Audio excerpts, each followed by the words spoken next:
December 22nd, 1943. 23,000 feet above western Germany. The sky is razor clear, the winter sun sharp enough to carve silhouettes into the frozen air. 8 American P-47 Thunderbolts hold formation, their massive airframes glinting like steel anvils hung beneath the heavens. Below them, a deep rumble builds, the distant echo of a German scramble. Captain Robert Buck Wynn, 56th Fighter Group, tightens his oxygen mask. Frost creeps across the inside of his canopy. His instrument panel vibrates gently, steady, confident. But the tension in his voice betrays the moment. Bandits. 11 o'clock high. 3 dark specks slice down from the upper altitude band. Fnau 190 A5s of Jagdgeschwader 26, the famed Abbeville boys. Ace Lieutenant Karl-Heinz Schreiber leads them, his yellow-nosed fighter cutting the sun like a dagger. He narrows his eyes and smirks.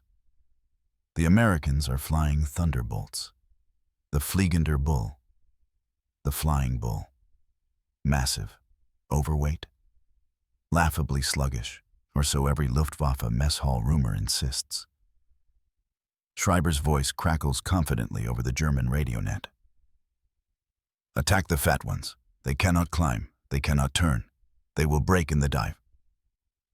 But as he rolls over and commits to the assault, something unexpected happens. The P-47s do not scatter. They do not try to outturn the Germans. They simply drop. All 8 together, like lead shots spilling from a ruptured bag. Wynn's Thunderbolt shudders, then stabilizes as he pushes the throttle forward. The distinctive whine of the General Electric turbo supercharger rises behind him, a deep, metallic howl German pilots have never heard before in combat. Schreiber follows. At first. But then his airframe begins to vibrate, faintly at 450 mph, violently at 480 years. His stick stiffens. His control surfaces lock. His F-190 is seconds from structural failure. Below him, the P-47s continue to fall, faster and faster and faster still. They are not panicking. They are hunting. Schreiber pulls out. He has no choice. His wingmen follow, shaken. And in that moment, hanging alone in the thin December sky, the German ace realizes something the Luftwaffe had never truly believed. The Thunderbolt isn't a clumsy American blunder. It is a weapon built around one terrifying advantage. It can dive at speeds no fighter in Europe can match and survive. The P-47 Thunderbolt did not begin its life as a feared machine.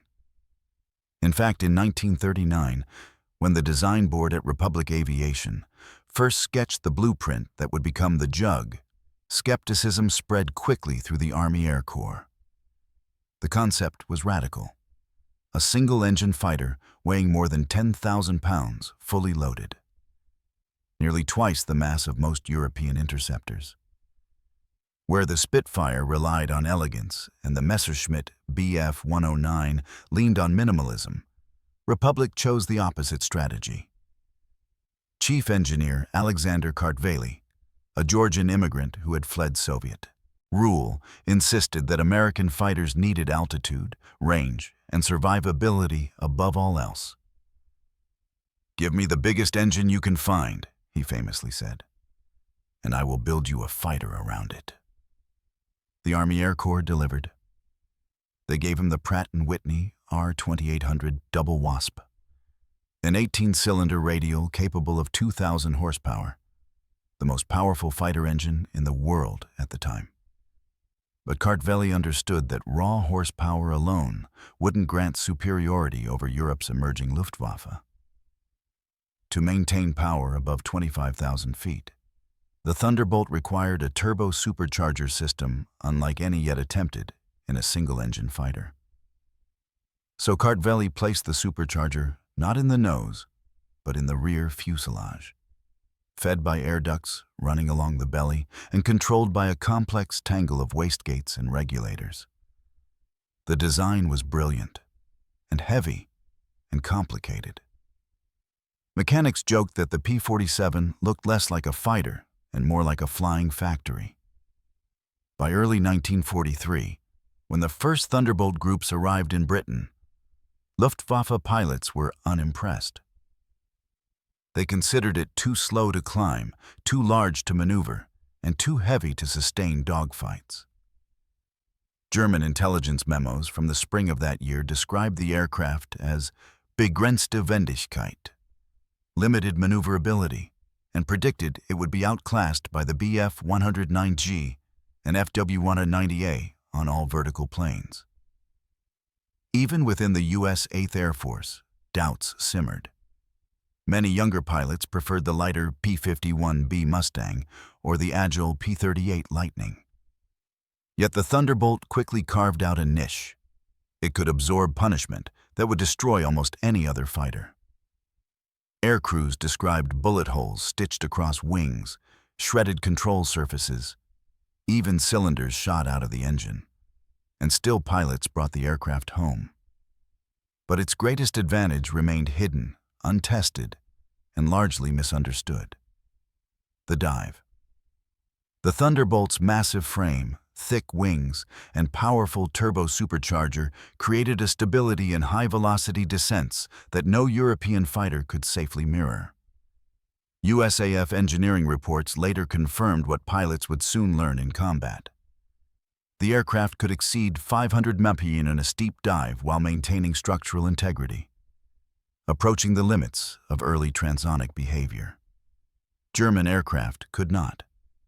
The Bf-109G6 began suffering from compressibility issues around 480 mph, and the FW-190A5 experienced severe control stiffening and potential tailplane failure if pushed beyond similar thresholds. These weren't theoretical concerns. Frontline reports from Jagdgeschwader 2 and JG-26 repeatedly warned pilots not to pursue American fighters beyond sustainable velocity. But the Luftwaffe did not yet understand how American tactics were evolving.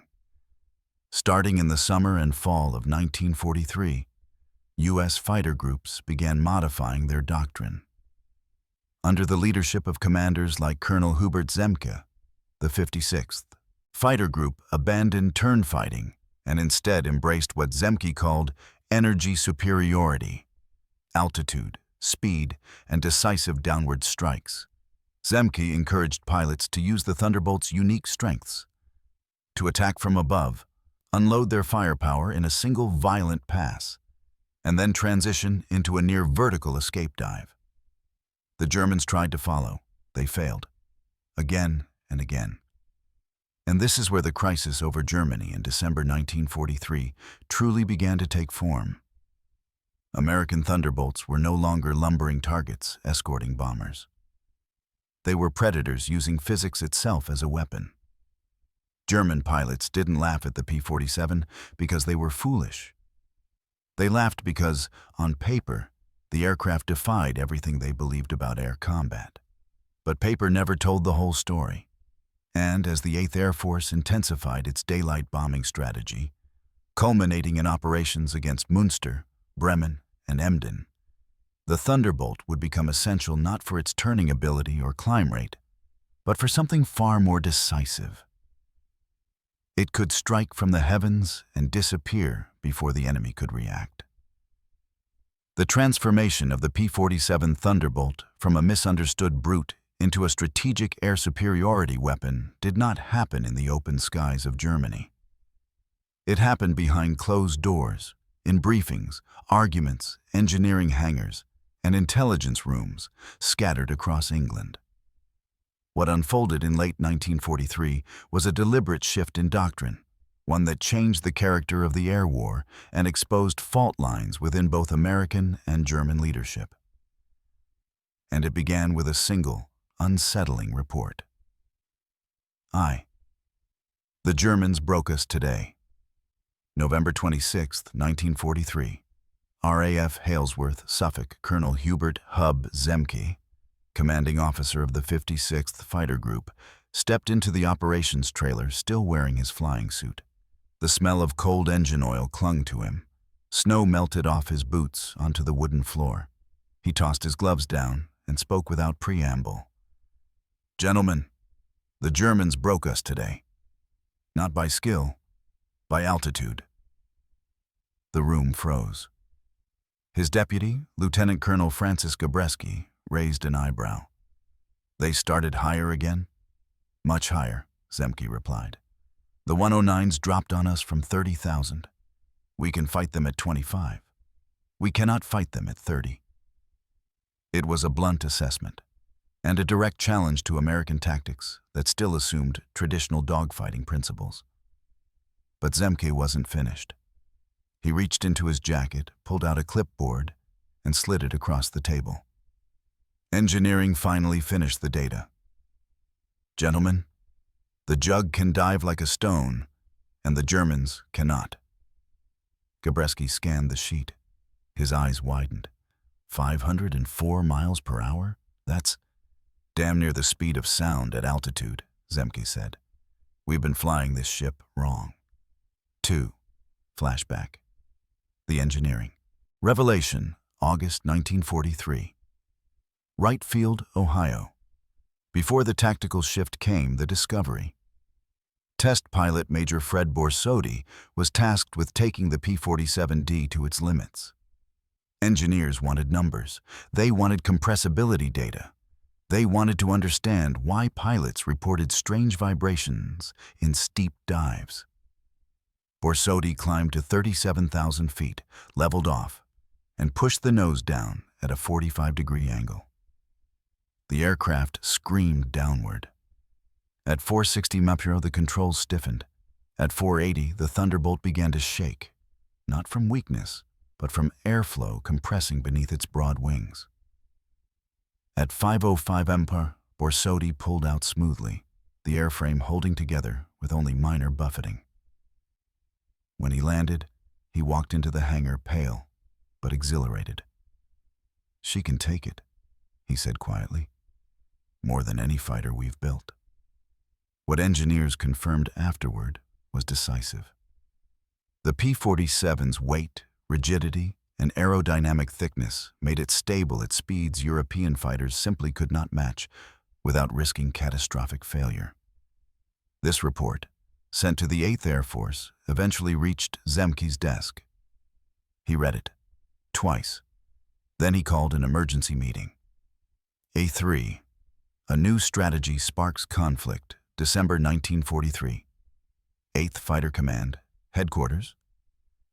Hi Wycombe, Zemke's new doctrine, altitude superiority plus dive supremacy plus slashing attacks, was not universally accepted. Brigadier General Frederick Anderson, head of 8th Fighter Command, listened carefully as Zemke presented the proposal. Charts, energy diagrams, dive rates, photographs of German wreckage after overstressed pullouts. When Zemke finished, Anderson folded his hands. "Colonel, you're asking my pilots to abandon dogfighting entirely." "Not abandon," Zemke replied. "Replace it. Dogfighting is dead above 20,000. The Germans own the climb. They own the initial attack. But they cannot follow us into a dive."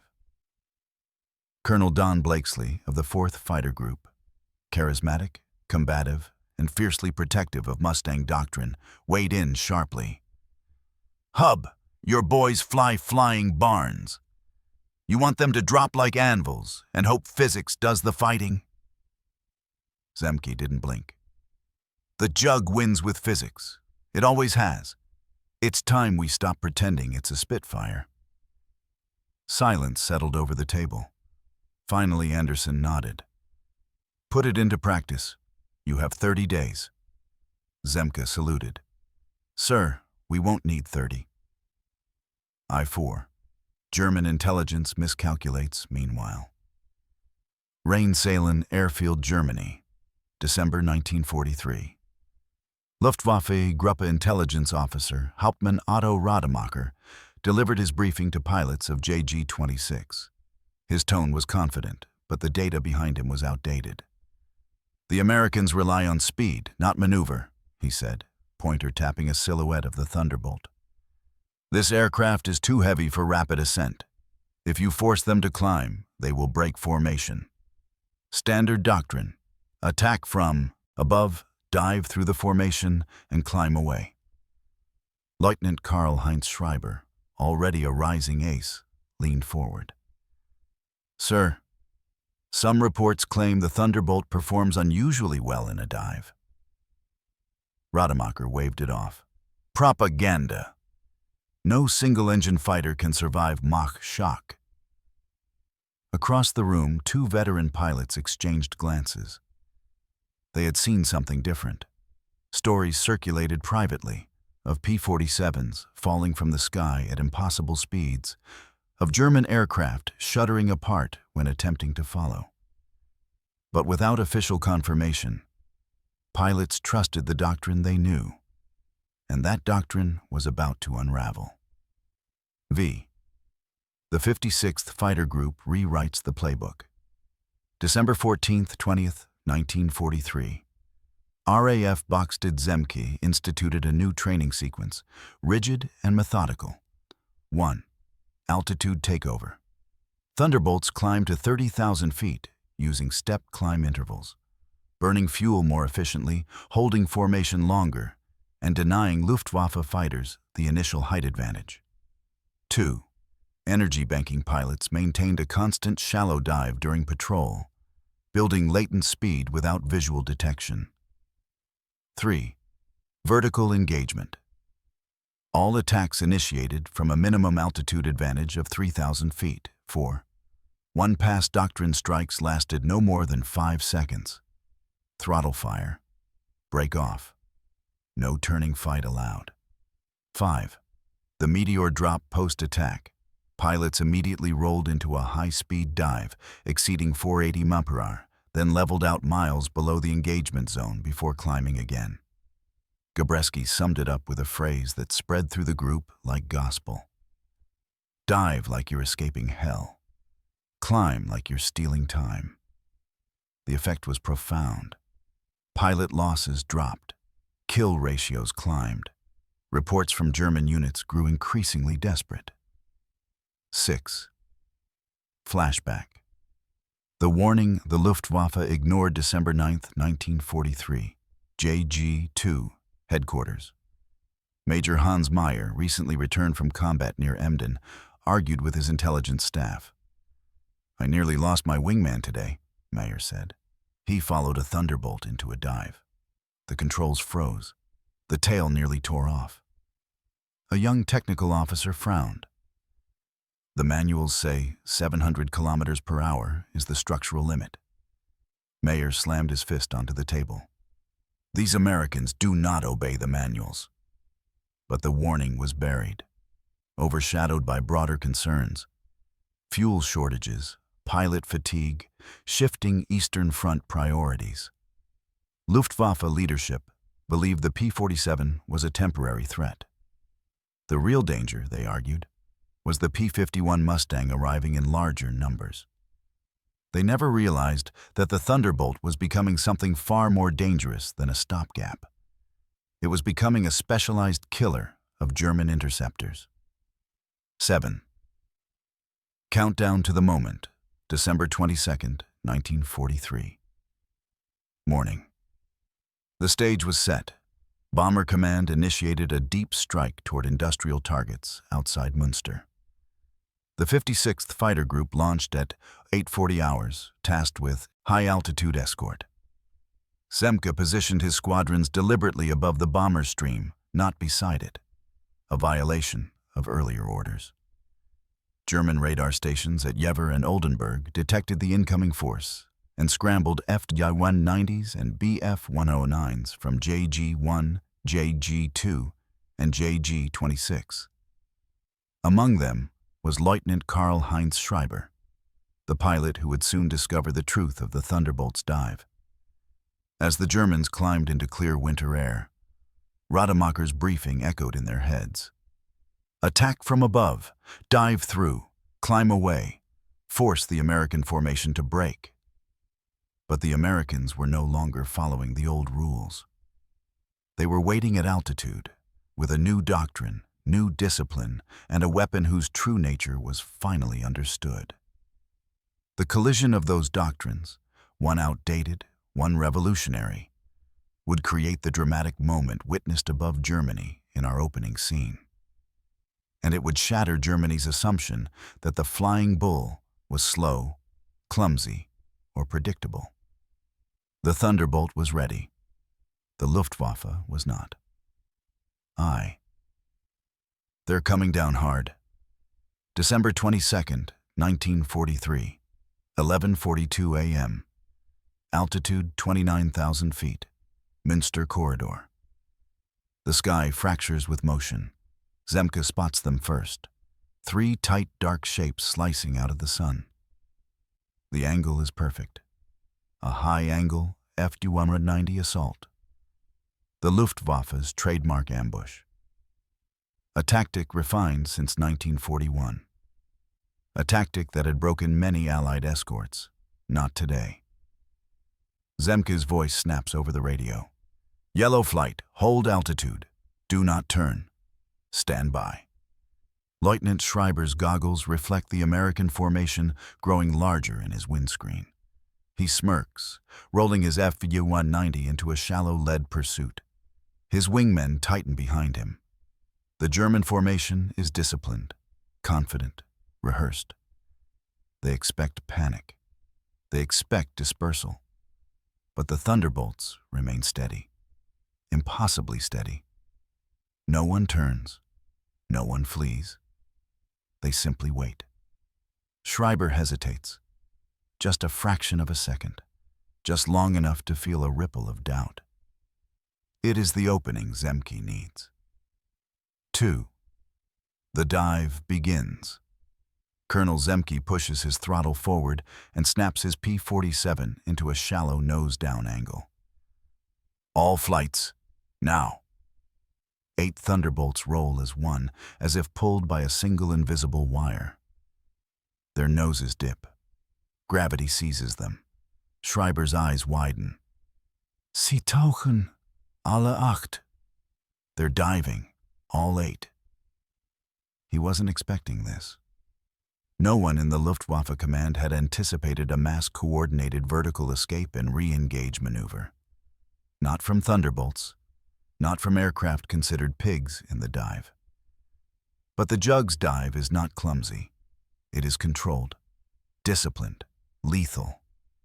The German ace commits to pursuit. He pushes the stick forward, gently at first, then harder. The air screams across his canopy. The altimeter unwinds. 440 bm, 455, 470. Schreiber's wingman radios. Herr Leutnant, control stiffening. Go faster, Schreiber snaps. They can't outdive us. But they can, and they are. 3. The red line. At 480 mph, the FW-190 begins to tremble. Not vibration, not yet. Just a pulse, a warning. For the American pilots, this same threshold brings stability. The thick wings of the P-47 press into denser air and steady the aircraft. The turbo supercharger whines at full pitch, feeding compressed air back into the engine even as the atmosphere thins. Captain Wynne glances at his airspeed indicator. 495 mph, 501, 508. His aircraft shudders, but holds. Schreiber's does not. The controls begin to stiffen. His elevator feels like it's turning to stone beneath his hand. He has reached the critical limit. Compressibility. American engineers had prepared their pilots for this. German engineers had not. I-4. The break point, 12,000 feet below, the contrails dissolve into open air. Zemke calls it, "Break left on my mark. 3, 2, 1. Break."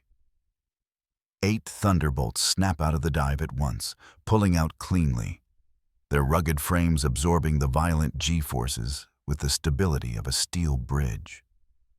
Schreiber pulls. Nothing happens. His FW-190 refuses to respond. At 540 Mount Marshal, airflow locks his elevator. The nose refuses to rise. His aircraft begins to enter the danger zone, the point where tailplanes tear away and wings fold like paper. He tries again, harder, full force. Still nothing. Into his headset he shouts, "Ich kann nicht ziehen, ich kann nicht. I can't pull up, I can't." Static V, the Thunderbolt turns. Predator. As the jugs level off, the world shifts. Predator and prey switch instantly. Zemke scans above. "Targets at your high 6, they overshot." The German fighters streak past them uncontrollably, unable to slow or maneuver. The FW-190s shoot downward like javelins thrown by an angry god. Except the thrower has lost the strength to call them back. Now the Thunderbolts climb, hard, fast. Their dive has given them enormous kinetic energy. Their overbuilt airframes allow aggressive recovery. They angle up toward the disoriented Germans. Captain Wynne fires first. Short burst, 200 yards. Tracer arcs upward into the belly of a speeding FW-190 whose pilot is still fighting compressibility. The German aircraft disintegrates in a blossom of debris. Another Thunderbolt engages a Bf-109, attempting a desperate split S. It fails. The 109 cannot handle the G-load. Its wing shears. The aircraft spirals. The Luftwaffe formation collapses. 6. Schreiber's last second. At 9,000 feet, airflow thins just enough for Schreiber to regain control. His elevator responds, barely. He pulls with every ounce of strength. The aircraft groans, metal flexes, rivets strain, the nose rises. He blacks out from the G-load. When he awakens seconds later, the sky is empty behind him. The Americans are gone. He survived, but barely. And for the first time since he began flying fighters, he is trembling. He whispers, under his breath, "Das ist unmöglich." This is impossible. But it wasn't impossible. It was physics and doctrine and leadership, all aligned in the Thunderbolt's favor. 7. The aftershock. Above him, Zemke reformulates his squadron. Good kills, regroup, keep altitude superiority, they can't follow. It is not triumph, he feels. It is confirmation of the engineering report, confirmation of the new doctrine, confirmation that the Luftwaffe is now fighting an enemy it does not understand. The dive, once seen as a simple escape maneuver, had become an offensive weapon, a strategic blade in a war of attrition.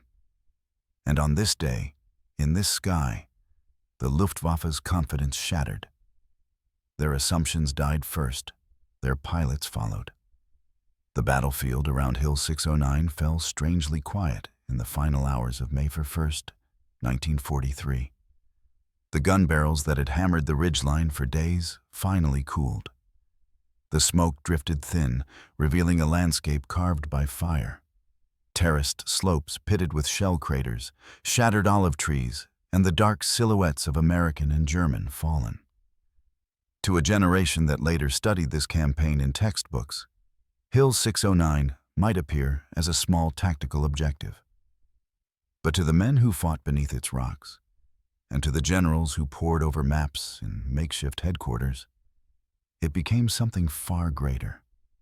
A crucible where American infantry proved they could stand toe-to-toe with Germany's finest defensive formations. As the 34th Infantry Division secured the summit and its approaches, the scale of their accomplishment became clearer. German positions, once thought to be conventional strongpoints, were revealed as interlocking networks of foxholes, covered machine gun nests, mortar pits, and reverse slope emplacements designed specifically to defeat frontal attacks. Bodies of German engineers lay beside expended demolition charges, testament to the constant effort to reshape the terrain into a death trap.